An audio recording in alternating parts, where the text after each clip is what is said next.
The girl who fell from the sky and survived the Amazon jungle.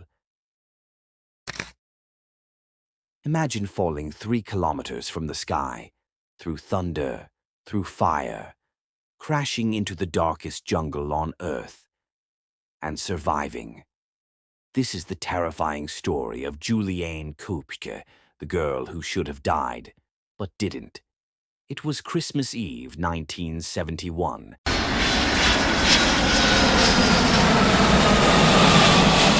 A flight carrying 92 passengers took off from Lima, Peru. Among them was 17-year-old Juliane and her mother. As the plane crossed the Amazon, dark clouds gathered, lightning cracked across the sky. The turbulence became violent. Passengers gripped their seats. Someone whispered a prayer. And then, the plane was struck. A flash of white, a roar of fire, a tearing sound, like metal being ripped apart by invisible hands. The aircraft exploded mid-air.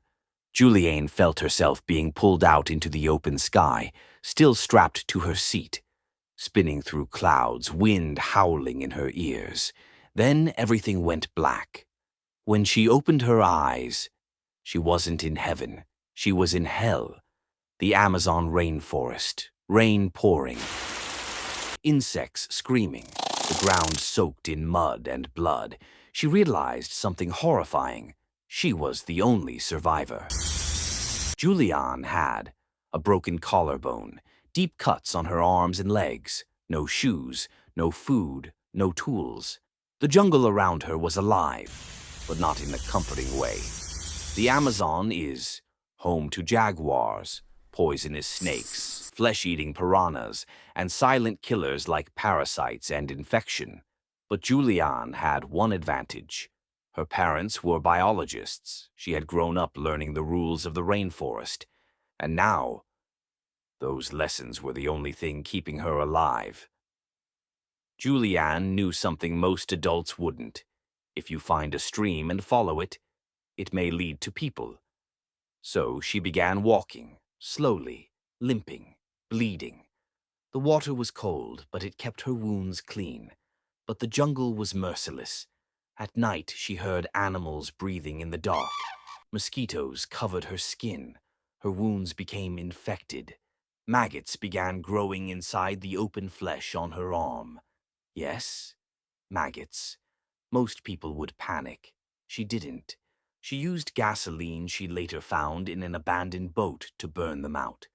Her will to live was stronger than pain. After 10 days of surviving alone, barely walking, barely conscious, she saw something, a small hut, an opening in the endless green. There were 3 men inside, lumber workers. When they saw her, they froze. She looked like a ghost that had crawled out of the earth. Thin, covered in dirt, eyes sunken, blood dried across her clothes, but she was real. They took her to safety, and she was saved. She had survived the impossible. Out of 92 people, only 1 lived. Not because she was the strongest, not the fastest, not the most trained, but because she refused to give up. Sometimes survival is not about power.